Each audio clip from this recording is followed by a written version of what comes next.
Hello everybody, welcome back to Rosie TV. I'm your host Alex Haboob, and today we're going to continue to be looking at players that deserve a chance to be featured during the next international break.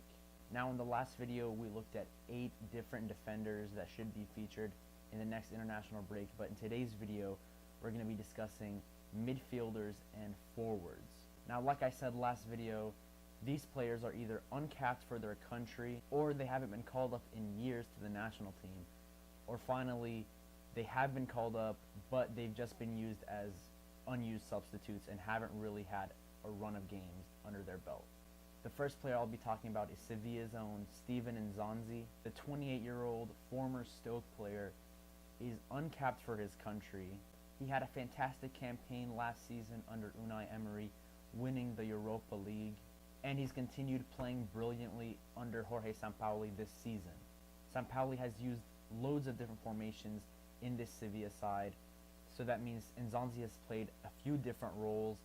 In Sampaoli's 4-2-3-1 that he's used a few times this season, Nzonzi plays as a defensive midfielder, but when Sampaoli uses his favored 3-5-2, Steven Nzonzi is in a midfield 3. He plays the more defensive role in that midfield 3, but he also starts plays from the back as well. He averages 1.9 tackles and 1.4 interceptions per game, but he also has a really underrated passing, clocking in at an 89.4% passing rate this season. He averages 4.6 long balls per game, and it's a real shame that Nzonzi is uncapped for his country, especially since he's been so consistent in this Sevilla side that are thriving this season. If Didier Deschamps were to use his 4-2-3-1 formation, I think Steven Nzonzi would be a perfect partner for someone like N'Golo Kante in front of that defense. The second player I want to talk about is Monaco's Fabinho. Fabinho plays in a midfield 2 alongside Bakayoko. He can attack and he can defend. He has 5 goals and 1 assist in all competitions this season, but he also has 3.5 tackles per game and 1.9 interceptions. I think he's a great box-to-box presence, and I think it's something Brazil could use. Brazil don't have many midfield options. Most of their best players play out wide on the wings, like Neymar and Douglas and Willian and so on. Besides Casemiro and Fernandinho maybe, there aren't really many big-name central midfielders for Brazil that play in Europe. Fabinho could add something different to this midfield, and I would be really excited to see Tite call him up for the upcoming World Cup qualifiers. In the last video, we also discussed Bruno Perez as a right-back option, but let's not forget Fabinho. While he hasn't been deployed there this season, he has played right-back in the past. He's a great all-around player, and I think he would be a very good addition to this Brazilian team. The third player I want to talk about is one of Europe's brightest talents, and that's Julian Weigl. He was one of the best signings last season. He plays right in front of the defense, and he dictates the tempo of the whole game, and he really reminds me of a young Sergio Busquets. Actually, his stats are very similar to Busquets this season. He can break up plays and recycle the ball, similar to what Sergio Busquets does for Barcelona, which is such a vital key to Barcelona winning games. He averages 2.2 tackles and 2.2 interceptions per game, and he has a 91.1% passing accuracy. He controls the game beautifully, and I think you could really make a case for him to partner Toni Kroos in that Germany midfield. Now, Weigl has been capped by Germany, and he was even called up by Yogi Löw to Euro 2016, but he's barely been featured. He didn't play a single game at Euro 2016, and I think he only had a few minutes off the bench in one of the recent games. The fourth player I want to talk about is one of my favorite young talents in world football currently, and that's Monaco's Thomas Lemar. That's the third Monaco player I've discussed in the past 2 videos, but it just shows how brilliant they've been this season with all their young talents. But Lemar has 10 goals, 6 assists in 31 appearances this season. Those are great numbers for such a young player, and Lemar can play either on the left or the right wing. I don't think he's made a case to start for France just quite yet, but I do think he should be able to show off his ability. But one player that I do think should start for France on the right wing is Ousmane Dembélé, who is the 5th player I want to talk about today. He's been absolutely brilliant this season. One of Dortmund's best players, 5 goals and 13 assists at 19 years old. He showed off some of what he can do last season for Stade Rennes in France, but he's proved me completely wrong, because right when he went to Dortmund, I kind of doubted him. He's playing for a big club. I didn't know if he was going to get many minutes, but Dortmund are known for playing their young talents, and Ousmane Dembélé has thrived under the pressure. He's so versatile. He can play on the left. He can play on the right. He can even play behind the striker. He's such a fantastic dribbler as well, averaging 3.4 dribbles per game. Those are some elite numbers.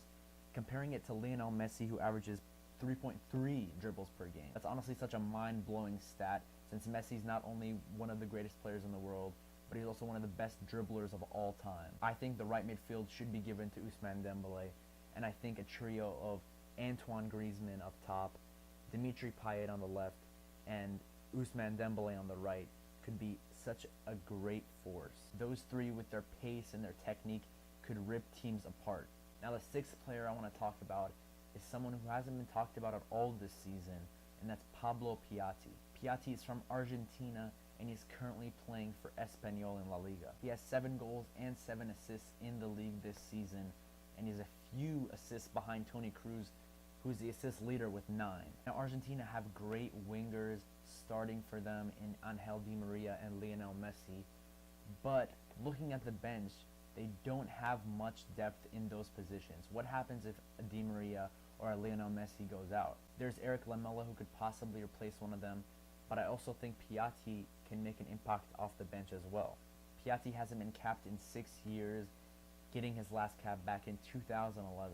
Now, it's a bit of a stretch, and I do doubt he's going to be called up for Argentina, but it does make sense because they don't have many wingers. They have a lot of depth at striker with players like Higuain, Aguero, Icardi, Dybala, but none of those players can really play on the wing. You can argue Dybala could play on the wing, but he's more suited in a central role, maybe even behind the striker. But I think Piatti at least deserves a call-up. Maybe not being featured every single game, but just here and there. The 7th player I want to talk about is Jose Callejon.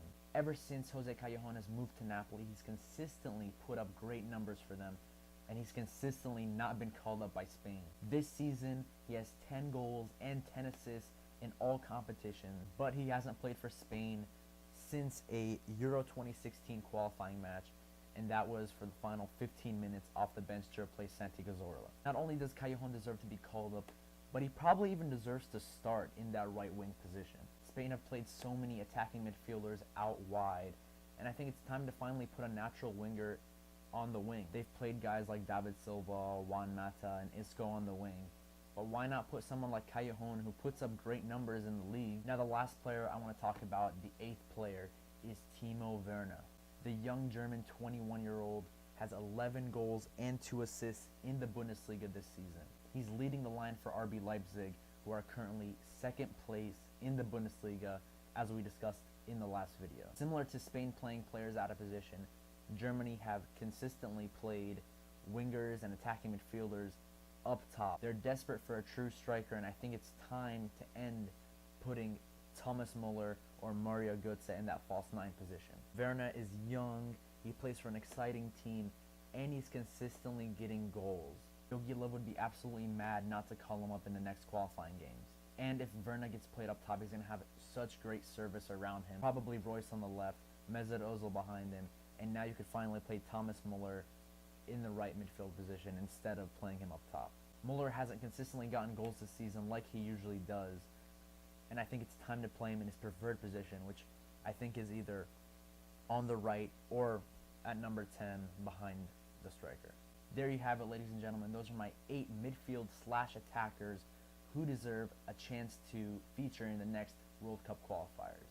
Now, if I missed out on anybody, please let me know in the comment section below. And if you have any suggestions for any future football videos you want me to make, please put that in the comment section below as well. Please like, share, and subscribe for more football content, including the top 5 leagues in Europe, international football, transfer news, and other things regarding football as well. There you have it, ladies and gentlemen. Thank you for watching Rosie TV.